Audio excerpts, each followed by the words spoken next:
O'sha yerda shuncha odam bor. Qanaqa xavfli harakat qilyapti turganlaringni o'zlaring bildilaringmi? Xavfsizlik choralari ko'rilgan holatda amalga oshirilishi kerak. Qilgan ishimizdan pushaymonmiz.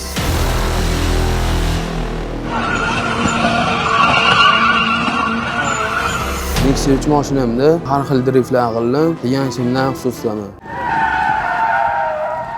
Ijtimoiy tarmoqlarda Qo'qon shahar Sarboz ko'chasida bir nechta transport vositalari haydovchilari ushbu joydagi fuqarolar hayotini xavf ostida qoldirgan holatda xavfli harakatlarni amalga oshirib drift qilganligi aks etgan videolar e'lon qilindi. Poyga yoki drift shou tadbirlari maxsus ajratilgan joylarda xavfsizlik choralari ko'rilgan holatda amalga oshirilishi kerak.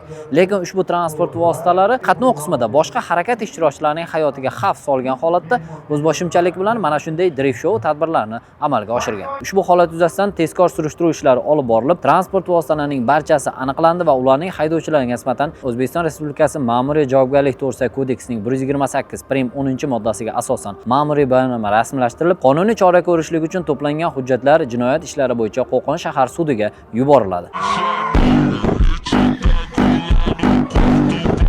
Drift harakatlarini amalga oshirish uchun maxsus maydon qilingan bo'lsa-da, omma orasida fuqarolar hayotiga xavf soluvchi harakatlarni bajarib, yo'l bezoriligini sodir etgan haydovchilarning sud ishlari jinoyat ishlari bo'yicha Qo'qon shahar sudi binosida ko'rib chiqildi. Bazaviy hisoblash miqdorini 25 baravar. Sudyalar tomonidan har bir sud ishi o'rganilib, haydovchilarning so'zlari tinglandi. Yoshligimdan shu narsaga qiziqqanim, u narsaga ruxsat bo'lmaganligi uchun men bunday darajada praval ishlab qilish va bunday narsalar bilganimda men hech qachon hayotimda rulga o'tirib bugun mana shu qilib praval ishlab qilib kelaman degan niyatim yo'q edi, hurmatli sudya. Birin-ketin qoidabuzarlarga nisbatan yakuniy qarorlar e'lon qilindi. Ma'muriy javobgarlik to'g'risidagi kodeks 128 prim 10 moddasining 2-qismi bilan 15 sutga ma'muriy qamoq jazosi. Ma'muriy javobgarlik to'g'risidagi kodeks 135-moddasining 2-qismi bilan bazaviy hisoblash miqdorining 5 baravari miqdorida 2,60 million so'm jarima jazosi tayinlansin. Bazaviy hisoblash miqdorining 25 baravar miqdorida jarima hamda 1 yil transport vositalarini boshqarish huquqidan mahrum qilish jazosi tayinlansin. Haydovchilik guvohnomasiga ega bo'lgan shaxslarga nisbatan jarima jazosi va 1 yildan 1 yil 6 oygacha haydovchilik guvohnomasidan mahrum qilish jazosi tayinlangan bo'lsa, hali haydovchilik guvohnomasiga ega bo'lmay turib, avtomashina boshqargan hamda yo'l bezoriligini sodir etgan haydovchilarga 15 sutka ma'muriy qamoq jazosi tayinlandi. Ma'muriy javobgarlik to'g'risidagi kodeksning